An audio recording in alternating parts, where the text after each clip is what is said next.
Is AI something that fits the artist's creative process, or artists have to change the creative process to become a slave for AI? That's really the bottom line.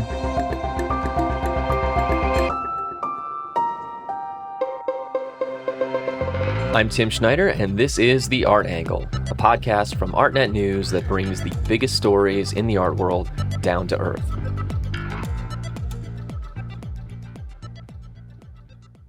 When the mainstream art world first encountered AI in 2017, the technology was largely received with open arms. Algorithmic works by Obvious and Mario Klingemann were fetching hundreds of thousands of dollars at auction. Art fairs like Scope feature art generated using AI, and institutions eagerly staged exhibitions on the subject. Even more telling, backlash was minimal from both the media and the larger art community. Fast forward to June 2023 and, well, not so much. The latest chapter in the story of AI has been dominated by outrage online and off. Artists are decrying the technology's widespread use and alleged violations of creators' rights. Institutions and corporations are being blasted for using AI-driven art in everything from marketing materials to actual content. And a handful of tech industry leaders have even warned that AI poses an extinction-level threat. So what changed? Why has AI-based art fallen so far out of favor? These are some of the questions examined in a recent Artnet News op-ed by Ahmed El-Gamal.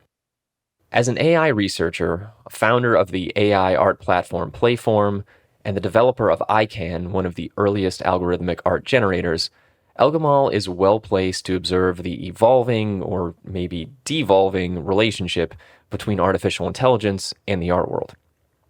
In his view, the gulf separating the pro-AI climate of 2017 from the fiercely anti-AI climate of 2023 mainly opened up because of one factor: the emergence of text-to-image generators. He argues that while these new tools have made it a cinch for anyone to quickly generate high-fidelity art of practically anything that can be described, they've also flouted ethical considerations and effectively killed creativity. Artnet News art and pop culture editor Min Chen recently spoke to El-Gamal to dig into his argument and learn more about his take on the state of play for AI art, including why early AI-based art took off, how exactly text prompting has undermined the creative process, and where artists eager to work with artificial intelligence should go from here. Hello, Ahmed. Thank you for joining us on The Art Angle. Hello, thank you for inviting me. So you've written recently for Artnet News an incisive and some would say almost provocative op-ed where you contend that AI art is over, this despite its current upward trajectory. So I'm curious, how did you arrive at that argument? There is a big difference between making an image and making art. Most people don't distinguish that. You can make a very nice image nowadays using AI, a simple prompt like landscape in the style of Van Gogh, and you make a beautiful landscape image. But we know that it is not art. This is not what art is about. Art is about creating something that communicates some idea or some emotion or some story. And artists always seek to innovate, create something very unique. And this is fundamental between creating art and creating just an image. Novelty, the element of surprise that you see or captivate you when you see an art, the emotional connectivity that you have, the vibes you get when you see an art. So that's important to start the conversation what art is. In the last few years, last 5 years in particular, there have been great advances in AI that have been used in making art. Many artists have been exploring what AI can do for them, what they can make with AI, how to integrate it into their process. At that time, there was something very interesting. AI was not perfect enough to generate a beautiful image, but it gave us these uncanny images. People used to call it the uncanny valley and have been waiting for getting out of the uncanny valley where the AI will generate photorealistic images and perfect images. And I kept telling everyone, if AI can generate perfect photorealistic images or perfect graphics, it will not be interesting anymore, because the interesting part was that AI manipulated the pixel in the image in ways out of our words, out of our semantics, out of our understanding as human. So That was very fundamental. AI used to give us very interesting visuals, surreal looking, something that we never thought about. Something when you see, you realize this is not done by a human. It's done by something else, like alien. And this is lost now. Nowadays, look at the trends on generative AI, things like Dall-E and Midjourney generate amazing images, but it's not interesting for artists. Yes, it can be interesting if you are an illustrator, you can use it as a tool. If you are a graphic designer, it can help you. But most fine artists, this is not what you're looking for. You're looking for surprises, something new, new ideas, new direction, new ways to manipulate the canvas that give their audience a vibe and interest. And this is lost. I really enjoyed that segment of your op-ed, which brings up machine failure aesthetics of early AI art, which is defined by deformed faces and glitches. Could you elaborate on this particular appeal of this early AI-generated art? The interest in AI in making art is not new. It's as old as AI itself. We have artists from the 80s have been using AI. In the last 5 years, there have been a lot of interest because of something called GANs, generative adversarial networks. It's a machine learning technique that uses deep learning to generate images. And the kind of images it generates have this uncanny look. It kind of manipulates the pixels from randomness. You try to generate some concept. You can give it, for example, images of classical portraits, and it will try to imitate them. But in that imitation comes some failures because it could not generate perfect images for a long time. And from that failure came the nice aesthetics, came these kind of surreal portraits that was surprising and interesting. It reminds us of things like Francis Bacon deformed portraits, with the fundamental difference that when Francis Bacon made that, he had the intention of doing that to convey some emotion or something internal about the character, while AI simply failed to create a perfect portrait, and out of that failure come the interesting look. One of them have been sold in an auction by Christie, by the group Obvious a few years ago. I myself have an exhibition called Faceless Portraits in New York a couple of years ago. And really it was really interesting. It is something that when I look at it, I find it very surprising when I work with this AI to generate something like that, and I can take it over and work on it. If the AI create a perfect photorealistic portrait, how that's different than a camera then? The interesting thing is lost. Yes, it's useful now to create fake images if you are in need for fake images for anything, but for an artist, it's not interesting anymore. I find it so interesting that so many digital artists are using AI in a way to recreate the presence of the artist's hand, whereas what you're looking for is the presence of machine in a way. Yes, I'm looking for something interesting. Artist is always about how to push the aesthetics envelope. Great artists over the years have been really pushing against boredness or habituation in psychology. Like imagine you are living any time in history. If artists keep doing the same thing again and again, people are bored of it. Even artists themselves are bored of it. So the fundamental theory behind art evolution is that artists has to innovate, have to find new ways of expression, new styles, new subject matters. Lots of innovation has to happen to push art forward. That is the great thing. I mean, that's how art is progressing. If you just keep doing the same thing, it's becoming boring very soon. Look at the artwork around you in your walls. You don't even notice them anymore. I mean, when you get a new art put in your wall, you are excited about it. Give it a couple of weeks, a month, and then it's not there. You don't even notice it. That's habituation. You need something new to excite you. In the article, I gave the example of Picasso, Ladies of Avignon in particular. That's a really great example. So Picasso made this amazing painting in 1907, prior to even the Cubism. And nowadays, art historian will tell you this is the beginning of the Cubism, when he started flattening the plane and broke out, deformed the subjects. However, when he made this, experimenting with this concept, people didn't like it. Even in his closed circle, they didn't like it. He kept it in his studio and didn't show it to anybody. And even later in 1912, 1915, when Cubism became a great thing, still people didn't like it. When it was first shown in 1915 in an exhibition, people didn't like it. Even critics, one critic called it immoral, and even Matisse, for example, called it unacceptable and immoral, things like that. Nowadays, we know that this is a great bit of art. It was not really appreciated until in the 1930s when it was put in the MoMA. Even 100 years later, it's still shocking. I remember walking in the MoMA a couple of years ago, and there was a sale on posters. everything was sold out except poster of Ladies of Avignon by Picasso. Nobody want to buy it, even more than 100 years later. So that tell you, great art is shocking.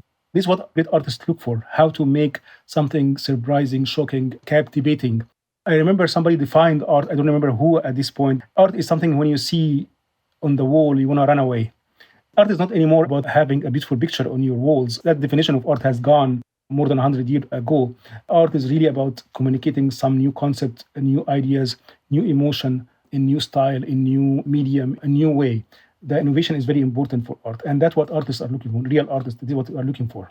And that kind of leads me to another point in your piece where you bring up the difference in how AI has been received. You mentioned back in 2017, when you first came out with ICANN, you had that exhibition. The Obvious Christie's auction was in 2018. The art world really embraced AI art back then, compared to now when it's the subject of some backlash.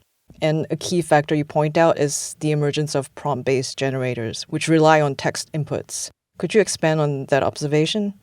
AI art have been very welcomed in the art market in the last few years. And main reason is that artists actually themselves was welcoming it and using it and finding surprising and interesting. So it was very in line with the mission of artists and what the art market looking for, this novelty part. There are two main reasons for the backlash now about AI art with the text prompt models. The text prompt kind of AI has been trained on billions of images from the internet with their caption.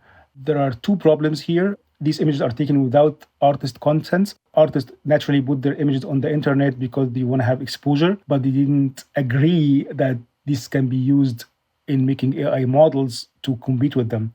That's one problem. And the second problem is if you use these models right now, you are very likely to create something that is derivative of somebody's work. It might not be violation of the copyrights according to the law, but still it's very unethical.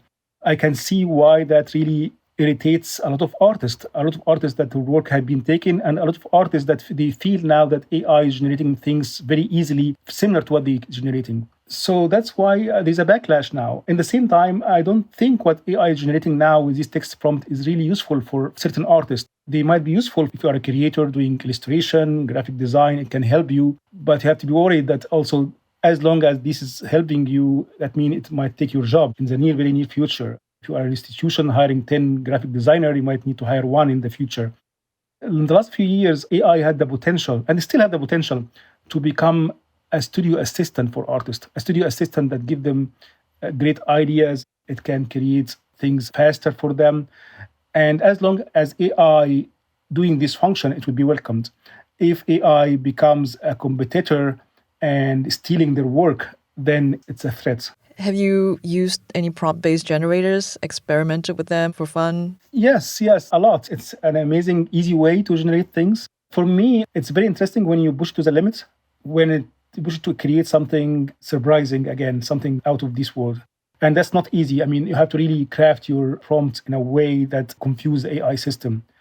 In general, one of the problems I see with text-based prompts, again, when talking about art making, artists think of the world using visual references, thinking about the visual experience, how the art will be seen, and they want to be in control. When you are an artist, you have the freedom to do whatever you want in the canvas.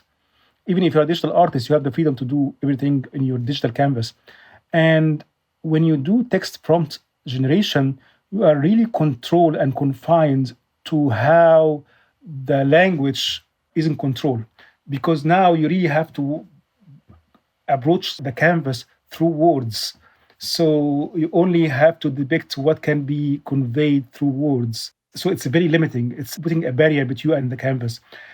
Moreover, this prompt, if you look at how users or creators use this prompt, it's not easy. You have to write really an essay-like prompt that's not really descriptive of the work itself or what's in the content. It's more of a crafted collection of keywords you have to insert in order for the AI to generate something that has the effect that you like. And the main reason, because of how these models have been trained, they are trained based on images and captions from the internet.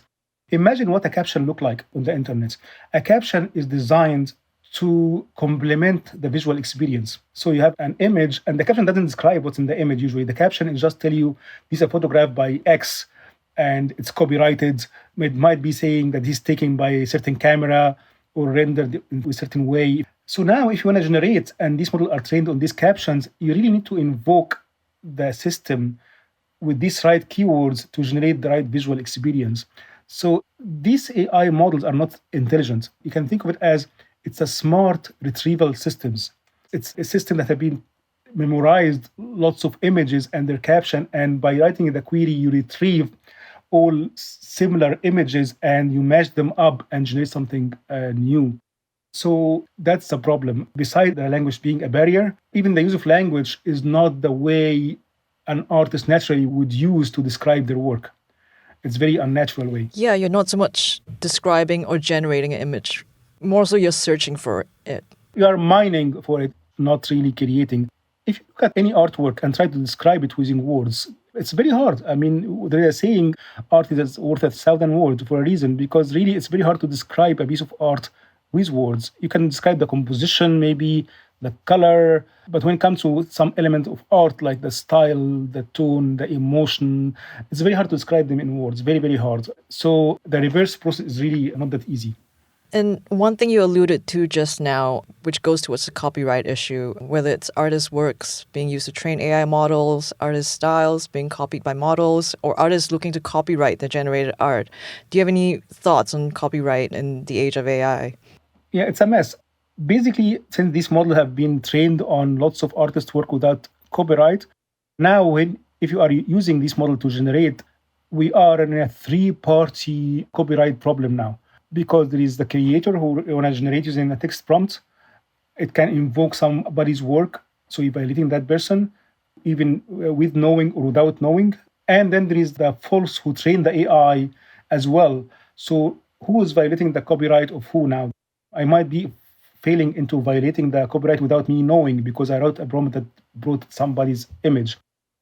And then the other issue is these models, since it's not really creating things based on my own inputs, how can it be copyrighted? The copyright law actually refused to copyright images generated by this model. Although in the past, the Copyright Office did not have problem with copyrighting AI, as long as the models are trained on the artist's work and generating something unique.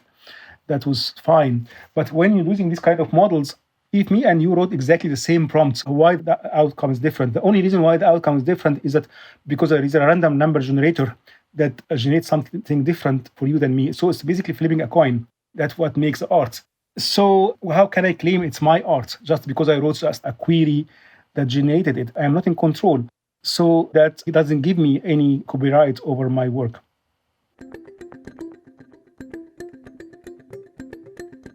I actually wanted to go back and pick up another thing about prompts that I just thought about. Are you aware of this growing industry of people offering services where they craft prompts for you?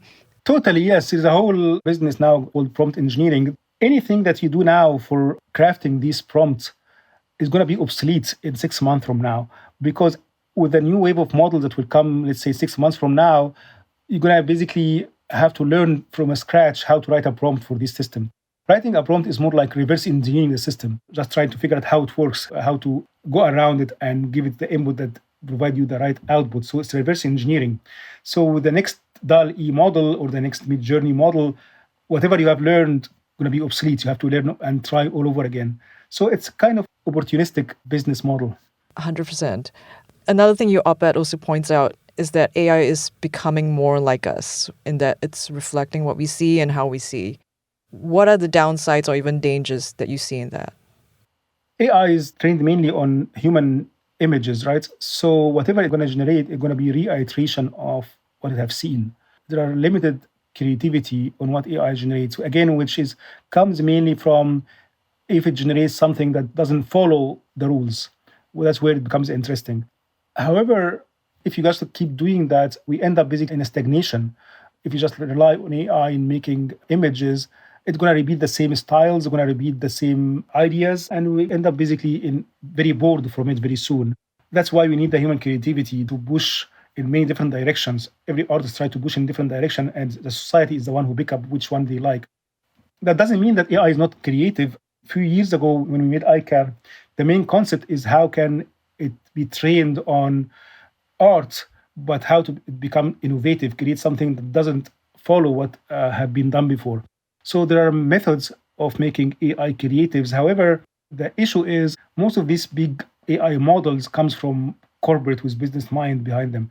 They don't care about the artist. They care about what is the business model and who is going to be using this. So they are more consumer focused than artist focused. I noticed one thing about ICANN. What your offer is that you can create art that's not based on established styles, which I think is very key when it comes to AI art. So how do you see the relationship between AI and human artists evolving into the future? I think we are in the very early age of how AI can help creators in general and artists in particular. We are experimenting with different things at this point, but I see that there are two values that artists find in AI, and this is basically based on surveys we have done with artists. Artists like the creative surprise that it comes with AI out of this world. As long as AIs have these new ideas, they like it. And also artists like the creative volume, the fact that AI can generate many, many things for them very fast. So it becomes like an assistant. These are the two values that AI bring to art making. Every day there is new advances in AI, and every day now it's very hard to catch up. There are going to be new ways of making art using AI coming. This year everybody's talking about text to video and text to 3D, and the world is moving very fast. And again, smart artists always try to see how they can use this in their process, how can use this new medium, new tools. But as long as AI can be used in their process, they're going to use it. If they need to change their process to fit what AI is generating, they are not going to use it. What do you think that means for our definition of what art making is? The traditional idea is that artists expend labor and creativity. What does art making mean in the age of AI? I think the definition of art has changed over the last 100 years already, since Duchamp had made his fountain mural thing, and the concept of ready-made art came around. So artists not necessarily have to make art based on labor. Art is made out of concepts. You have artists like Silhouettes, for example, who made art in instructions, and you give the instruction to the museum or gallery to install the work based on instruction, not by your hand. So art is no longer related to labor. Art is really a conceptual process, and artists always use technology and try to use things that make their art pop out and different. But at the same time, artists come with a concept in mind. Artists want to say something, and they try with whatever medium and tools that help them convey this. So again, the bottom line is AI something that fits the artist creative process, or artists have to change the creative process to become a slave for AI? That's really the bottom line. So I'm sure you've seen the recent news that a number of AI industry leaders, including those from OpenAI and Google DeepMind, have recently come out with a caution that AI poses an extinction-level threat to humanity. Do you have a take on their warning? Do you share a similar perspective? Yes and no. I think yes. When it comes to things like ChatGPT, definitely there have been great advances and great abilities that emerged in these systems that we as AI researchers, I am an AI researcher myself for the last 30 years, are totally surprised. When I first seen ChatGPT and interacted with it, I couldn't sleep at night because I was surprised how to answer this question. Everybody in AI research know how it works, but we don't know why it works. How come it gives these answers? And as long as we don't know why it gives us these answers, it's become scary. So definitely there are an element of fear here in terms of not knowing what's happening behind the scene in this model, what exactly it was trained on, why it gives you such surprising, smart, intelligent answer at some point and very stupid answer in the other points. And that really make us fearful, especially we know that AI is very fast, knows a lot more than human, can really learn very fast and change very fast. And it can become scary, definitely. Do you find that warning a bit alarmist? It might be a little bit overreaction, but I trust also the judgment of some of the top experts in the field when they have this, and I listen to many of their argument and I understand why they are scared.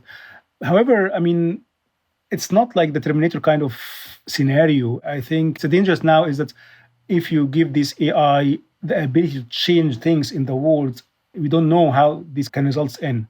We know now that many people are trying to use this system and give it access to the internet so it can do things. Once it starts doing things, things can become out of control and some harm can happen.